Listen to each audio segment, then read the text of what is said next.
She had been running for 3 years. 3 years of looking over her shoulder. 3 years of changing her phone number every few months. 3 years of telling her daughter that daddy was away on a long trip, because what else do you tell a 2-year-old whose father is the most dangerous man in Seoul? Debby pressed her back against the wall of the small Lagos pharmacy where she worked and told herself to breathe. The man who had just walked past the window was not him. It could not be him. Shin Jae-won did not come to Lagos. Shin Jae-won did not leave Korea. Shin Jae-won sat in his glass tower in Gangnam and ran an empire that governments pretended did not exist.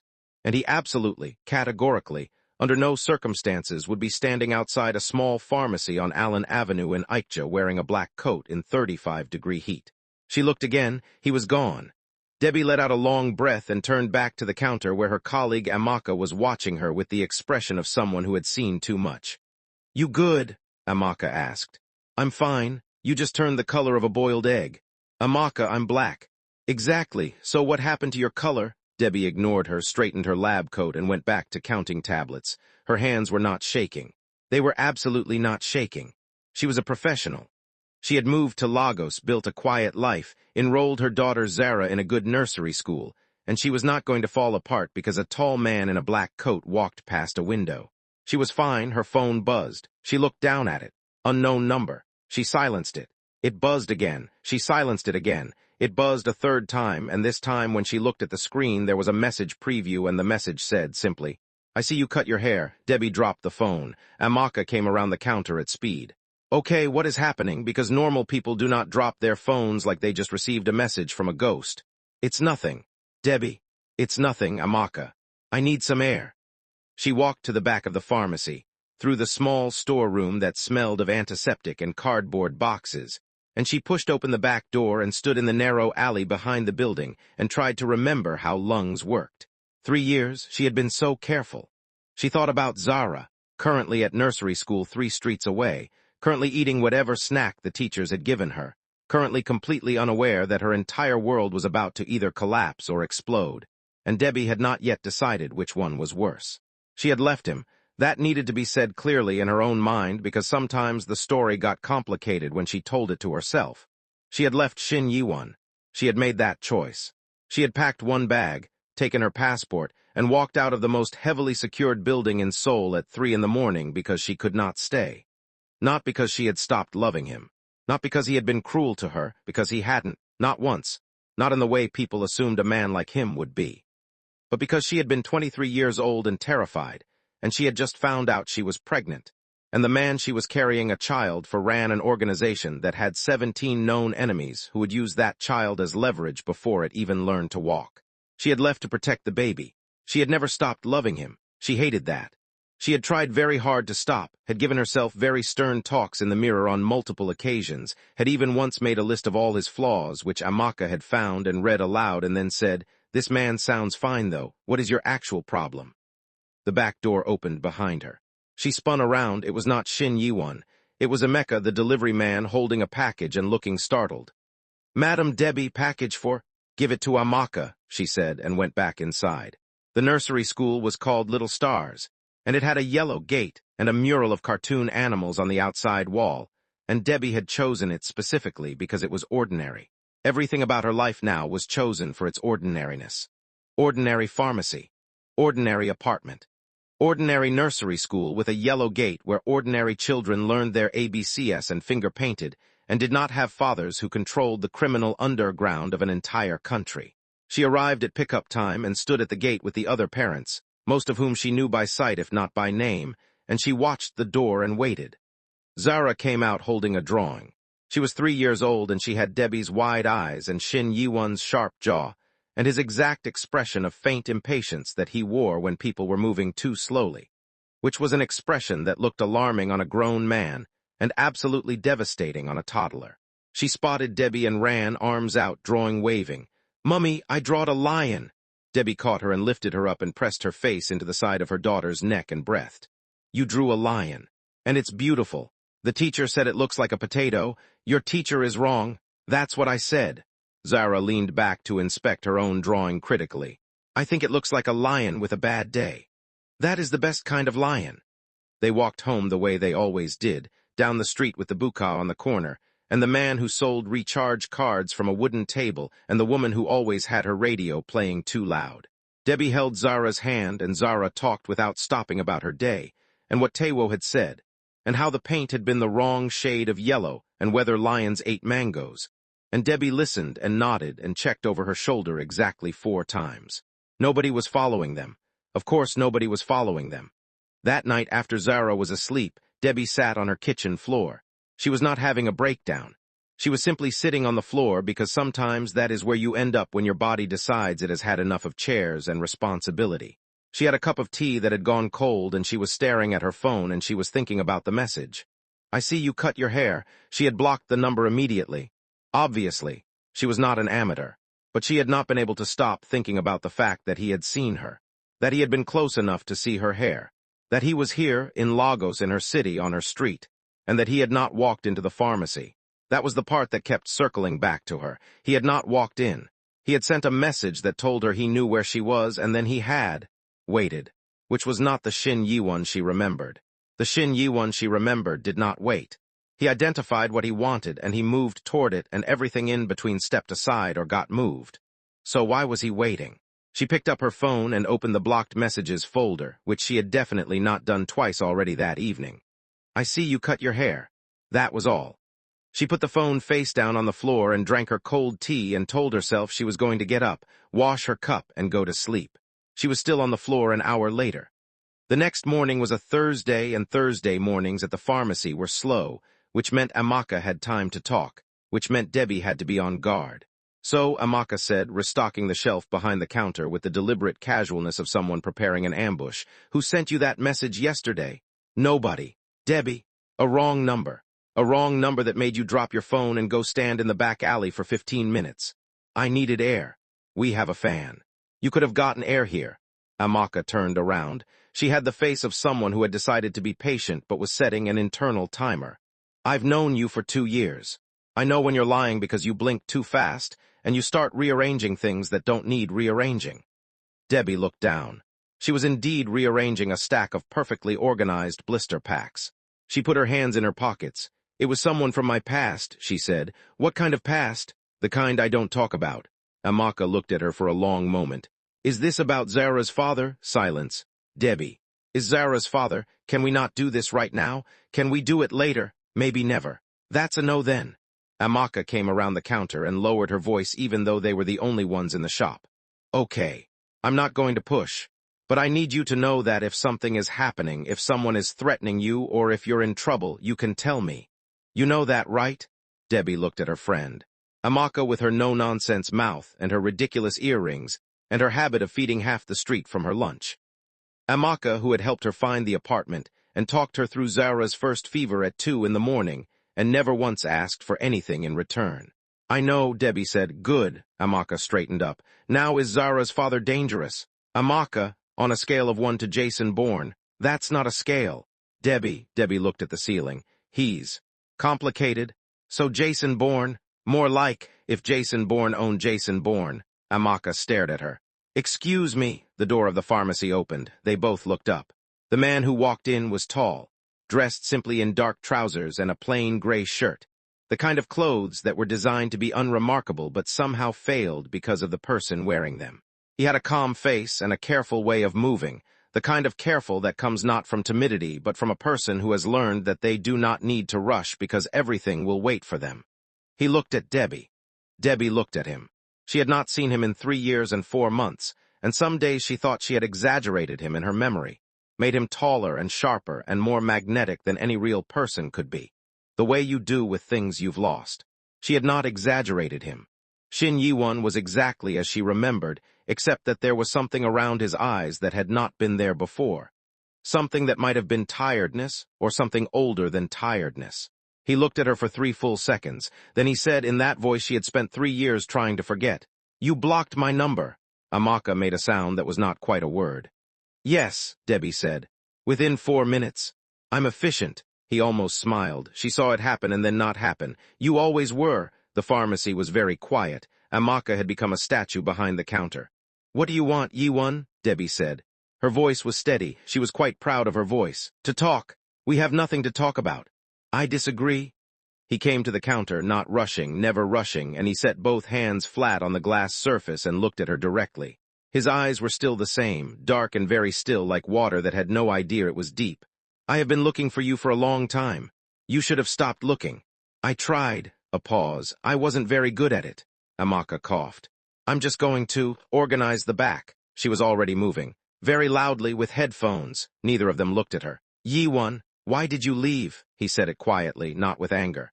Quiet was worse than anger because quiet meant he had been sitting with the question for 3 years and it had not gotten louder, it had just gotten heavier. Debby felt something shift in her chest. She pressed it back down. "You know why? I know what I assumed. I want to hear what's true. This is not the place." "Then tell me where." He leaned forward slightly.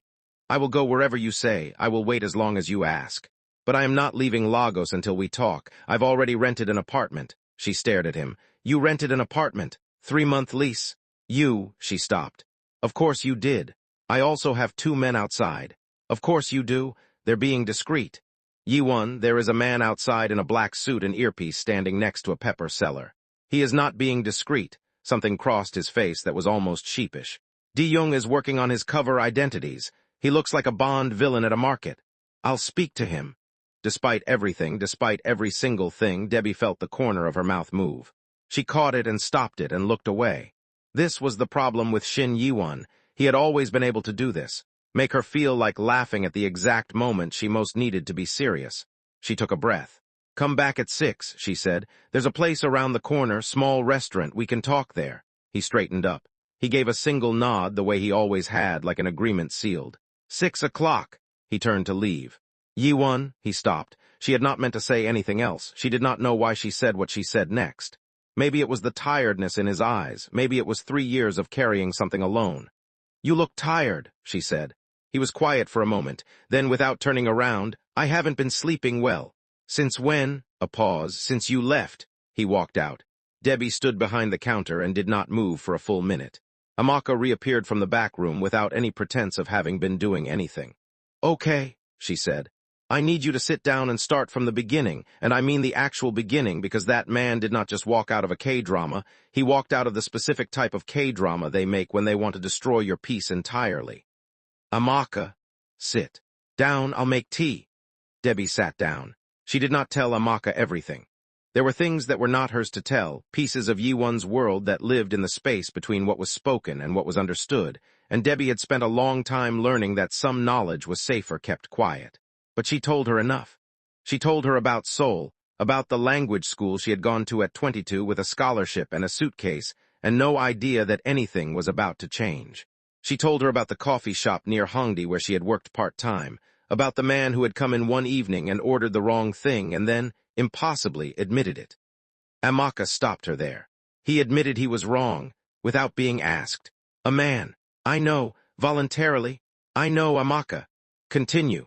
She told her about the months after, how slowly it had started, and then how suddenly it hadn't been slow at all, how she had found out who he was in pieces, the way you find out things that are too big to absorb all at once. First the rumors, then the evidence. Then, one night when she had asked him directly and he had looked at her with those still dark eyes and said, "Yes, everything you've heard is true, and I need you to decide what you want to do with that," as if it were the most reasonable thing in the world to hand someone a live grenade and tell them to choose. She had chosen him. She had known it was not wise. She had made that choice with full information and entirely of her own will, and she had loved him and he had loved her, in the particular and slightly terrifying way that Shin Jae-won loved things, which was with his entire focus and without conditions, and with the permanent impression that he would dismantle the universe if it looked at her wrong. And then she had found out about the baby, and everything had changed. "I was scared," she said. She was looking at her tea. "I kept thinking about what kind of life a child would have, surrounded by all of that. Being a target before she could even talk, I thought," she stopped, "I thought if I left, if I disappeared, they wouldn't know she existed, and she would be safe." Amaka was quiet for a moment. "Did you tell him? Before you left?" "No, Debby. I know. He doesn't know he has a daughter." The words sat between them. "No," Debby said. "He doesn't." Amaka leaned back in her chair and looked at the ceiling with the expression of someone doing very complex mathematics. "Okay," she said finally. "So tonight when you sit down with this man, you are going to have to tell him that he has a 3-year-old daughter who makes lions that look like potatoes."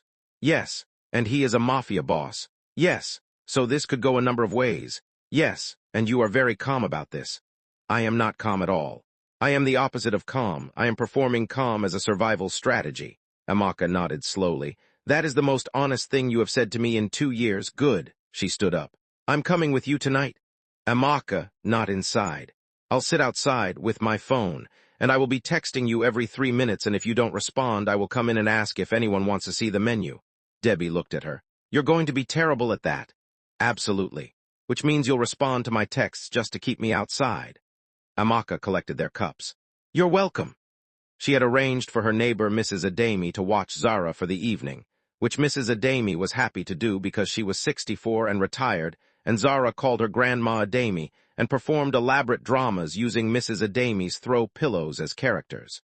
When Debby dropped Zara off, Zara immediately produced the lion drawing and presented it to Mrs. Ademi as a gift. It looks like a potato with a mane, Mrs. Ademi said. That's the spirit, Zara said. Debby kissed her daughter's forehead and told her to be good and walked down the stairs before her nerve broke entirely. The restaurant was small and uncomplicated, the kind of place that served excellent pepper soup and minded its own business. Debby arrived 3 minutes early and chose a table against the wall out of habit, because 3 years with Shin Jae-won had permanently changed the way she moved through rooms. He arrived at exactly 6. Of course he did. He had never been late in his life. She suspected he found the concept of lateness personally offensive. He sat down across from her. His 2 guards settled at a table by the door with the studied casualness of men pretending to be civilians, which would have been more convincing if one of them hadn't been the size of a wardrobe. De-young changed his outfit, Debby observed. Jae-won glanced toward the door. I told him the suit was too much. He's now wearing a tracksuit. It was the most casual thing he owned. It has the Korean flag on the sleeve. A pause. I'll address it tomorrow. The waiter came. Jae-won looked at the menu with the expression of someone who had never seen pepper soup in their life, but was prepared to treat it with the same seriousness as a state document. He asked Debby what was good. She ordered for both of them. He accepted this without comment, and that small, ordinary moment of trust hit her somewhere she had not expected. She looked down at the table. You said you wanted to talk, she said. Yes. Then talk. He was quiet for a moment, not uncomfortable quiet. He had always been comfortable with silence, which had initially unnerved her and then become one of the things she missed. People who could just sit without filling the air. When you left, he said finally, I thought I had done something. I went through everything, every conversation, every decision. I thought you had found out something about me that... He stopped. Adjusted, I thought I had scared you off, that the reality of what I am had become too much. Jae-won, let me finish, not harshly, just steadily. I looked for you for 8 months, my people covered every lead. And then I found someone who had seen you at the airport and the flight record showed Lagos and a pause. I stopped. She looked up. Why? Because I thought you came here to be free of me. And I thought that if you had run this far, maybe you needed me to let you go. He looked at her. I was wrong to stop. I know that now, but at the time I told myself it was the right thing. What changed? 3 months ago I was in a meeting. One of my associates mentioned he had a contact in Lagos, mentioned a pharmacy on Allen Avenue, mentioned the Nigerian Korean woman who worked there. He paused. It was too specific to be coincidence. Debby felt cold. Who was the contact? It doesn't matter. He's no longer a concern. His voice was even. But when I heard, I realized that if my people were talking about you, others might find you. And that I would rather you hate me for coming here than... He stopped again. She understood what he didn't say. The soup arrived. Neither of them moved toward it. I didn't leave because of fear, she said. Not fear of you. He waited. She had rehearsed this. She had actually, genuinely rehearsed it, sitting in her kitchen 2 nights ago with Zara asleep in the next room, running through the words until they felt manageable. And now that she was here across from him, all of it had rearranged itself into something harder to say. I left because of something I found out, she said. After I left, well, right before I left. The night before, she pressed her hands flat on the table. I found out I was pregnant. The table went very quiet. The restaurant continued around them, cheerful and ordinary, someone laughing at another table, the sound of the kitchen, music from somewhere. Jae-won did not move. I panicked, she said. I know that's not a good reason. I know I should have told you. I know that every sensible thing says I should have told you and we should have figured it out together. But I was 23 and terrified, and all I could think about was that a child of yours would be a target for every enemy you had, and I thought disappearing was protecting them. She exhaled. I was wrong. I know I was wrong. But that's what I thought. Jae-won had not moved. He was very still in the way that meant his brain was running fast underneath. He said, very quietly. You said protecting them? She looked at him. Past tense, he said. She said nothing. Debby, his voice had changed. Something had entered it that she had never heard before, something unguarded, something that did not belong to Shin Jae-won, the man everyone was careful around. Are you telling me? Her name is Zara, Debby said. The breath left him. She watched it happen. She had imagined this moment 100 times, and in her imagination it had always been one thing or another, anger, or cold withdrawal, or the controlled stillness of a man processing information like data. She had not imagined this. His face did not change, not exactly, but something in it shifted beneath the surface, the way a landscape changes when the light changes, subtle and total. Her, he said. She's 3, Debby stopped. Started again. She has your jaw and your patience. She waits for things she wants with this expression like she's absolutely certain she'll get it eventually, and she's funny. She doesn't know she's funny, but she is. She heard her own voice and was surprised by it. She drew a lion today. It looked like a potato. Something moved across Jae-won's face. He looked down at the table. When he looked up again, his eyes were different. She had spent a year and a half learning this face, and she had never seen it look like this. I have a daughter, he said. Not a question. He was simply saying it, placing the words in the world where they could be real. Yes. He was quiet for a long moment. I want to meet her, he said. I know. Not tonight. I understand it's not. I understand there is a process to this. He said it carefully, like someone who had learned that things that mattered required care. But I want to meet her. I know, Jae-won. I missed 3 years. I know. Her voice cracked slightly, just slightly. I know, and I'm sorry. I was trying to protect her, and I made a decision that wasn't mine to make alone, and I'm sorry. He looked at her for a long time. Gween Chanha, he said quietly. She looked at him. The word meant it's okay, or more precisely, it's all right, and she knew it, and she knew he meant it, and she did not know what to do with that. Don't forgive me that easily, she said. I'm not forgiving you easily. I'm forgiving you because I understand why you did it. That's different. He picked up his spoon, set it down again. We'll argue about it later. For now, I need a moment. She nodded. They sat in silence. Her name is Zara, he said again, quietly to himself. Shin Zara, if you want to be technical about it, I kept your name for her. She hadn't planned to say that. I thought she should have it, even if, thank you, he said. She looked away. Outside, she could see Amaka's silhouette through the restaurant window, sitting at the plastic table of the Suya spot across the road, ostentatiously reading something on her phone. Debby's phone buzzed. Are you alive? Yes or no? Also, what is happening? I can see his guards from here. They look like they eat buildings for breakfast. Debby typed back. I'm alive. It's fine. Fine? Define fine. Is there shouting? No shouting. Is there crying? Debby looked at Jae-won, who was staring at the middle distance with the expression of a man who had just had his entire universe quietly rebuilt. Not yet, she typed. They stayed at the restaurant for 2 hours. They did not solve everything.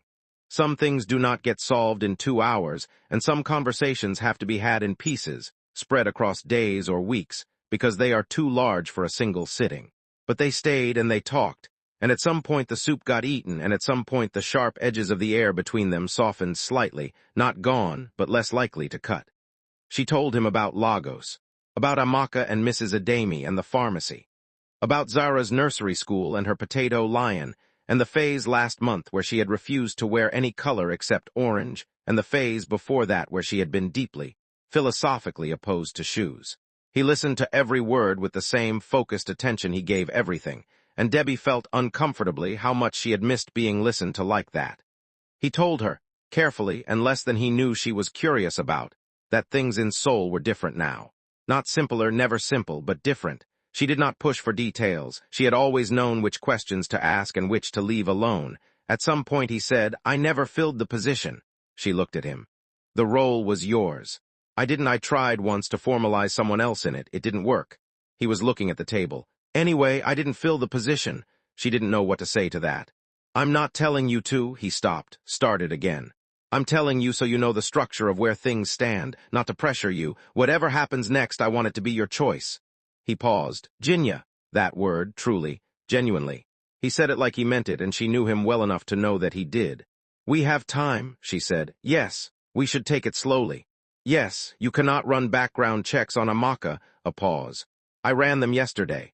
Jae-won, She's clean, good person, credit score is concerning, but, oh my God, it's concerning we are not discussing my friend's credit score. I'm just saying if she needs, Shin Jae-won, he stopped. She stared at him. He had the grace to look slightly caught. It was a very small look, and it lasted about half a second, and then his face was composed again, but she had seen it, and it did something to her chest that she did not have the energy to deal with tonight. Fine, he said, no background checks. On anyone currently in your life. That's not what I said. Debby, anyone, a pause, that seems impractical. Jae-won. Fine. She was going to regret believing that. She knew she was going to regret believing that. But she filed it away for a later argument and looked at him across the small table with its plastic covering and the remnants of their soup and the ridiculous ordinariness of the setting versus the size of the conversation they had just had. Tomorrow, she said, I'll talk to Zara tonight to prepare her, and tomorrow if you want, she stopped.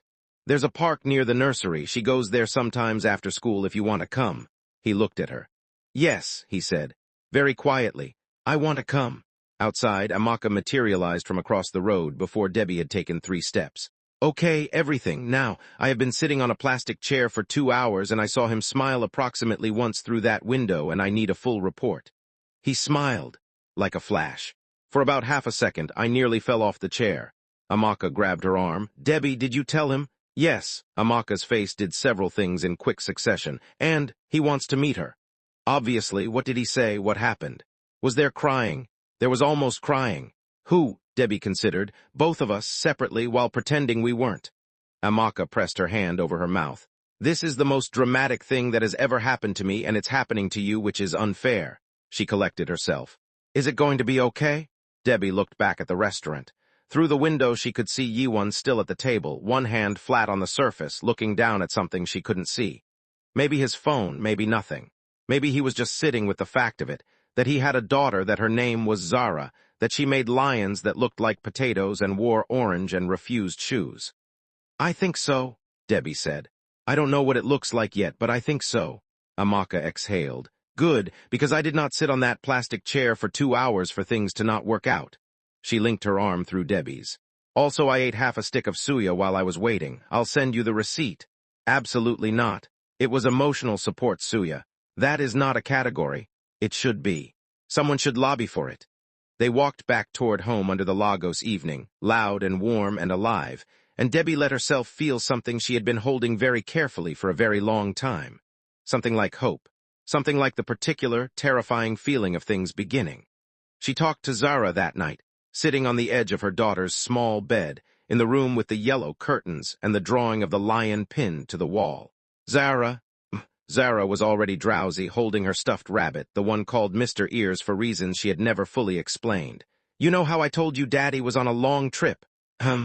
He's going to come home for a bit to visit. Zara opened her eyes, they were so much like his. My daddy? Yes, she considered this with 3-year-old gravity. Does he know about Mr. Ears? Not yet. We have to tell him about Mr. Ears. Mr. Ears is important. We'll tell him, and about my lion. We'll definitely tell him about your lion.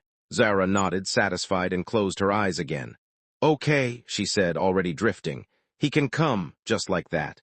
3 years of running and worrying and wondering, and her daughter's verdict was delivered in 11 words, and then she went to sleep. Debby turned off the light and sat in the doorway for a moment, watching Zara breathe. He can come, she repeated quietly to herself. She thought she might cry. She decided not to, not tonight. Tonight she would go to bed, and tomorrow she would take her daughter to the park, and she would see what happened when the past and the present stood in the same place and looked at each other. He was already at the park when they arrived. She had told him the time, and he had arrived before it, because of course he had, and he was standing near the gate in clothes that were still too composed for a park, but at least contained no visible earpiece. And when he saw them come through the entrance, he went completely still. Zara saw him and stopped. She looked at him, she looked at her mother, she looked back at him. Is that my daddy? She asked, at a volume that was fully audible to the woman on the nearest bench. Yes, Debby said. Zara looked at him again with that patient, assessing expression that was entirely his. He's tall. He is. Like a tree. Zara, a tall tree. She seemed to decide something. She walked toward him with the confidence of a person who had never once doubted her own welcome, stopped in front of him and looked up. Hi. Jae-won crouched down to her level. He was very careful about it. The way he was careful with things that mattered. "Annyeong," he said. "Hello." Zara's eyes went wide. "You speak Korean?" "Yes, I know one word." She held up one finger.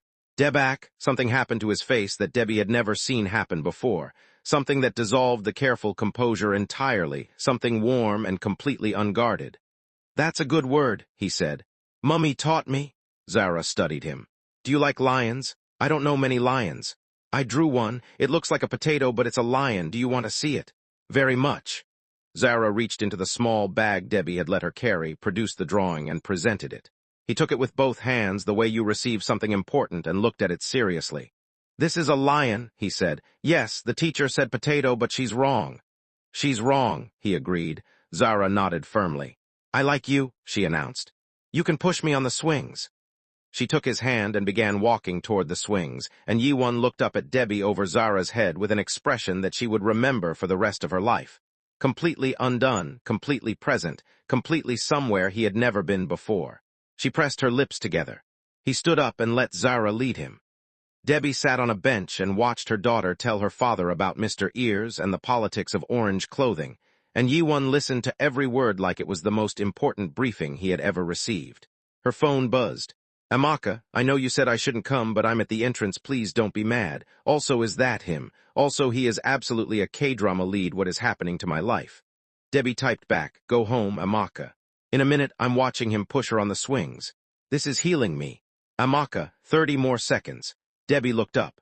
Zara was on the swing, going higher than was probably necessary, laughing in the uncomplicated way that children laugh when something is exactly right. Jae-won was pushing her with careful hands and the particular expression of a man who has just found something he did not know he was missing. It was, Debby thought, going to be very complicated. There were things to figure out, and conversations still to have, and a whole architecture of life that did not yet exist and would need to be built carefully, with attention, with honesty that they had both failed at in different ways. It was going to be hard, but her daughter was laughing, and the man who had looked tired for 3 years was looking at his daughter like he had just remembered what rest felt like. And Debby sat in the Lagos afternoon light and let herself think. For the first time in a long time, that complicated was not the same as impossible. That some things, broken in the right places, could be put back together into something stronger. That beginnings were sometimes just endings that had decided to try again. She had been running for 3 years. She stopped on a Thursday afternoon in a park in Lagos, watching her daughter swing higher and higher while the man she had never stopped loving learned, for the first time, that he was a father. Some stories don't have clean endings, but some of them have the right kind of beginning.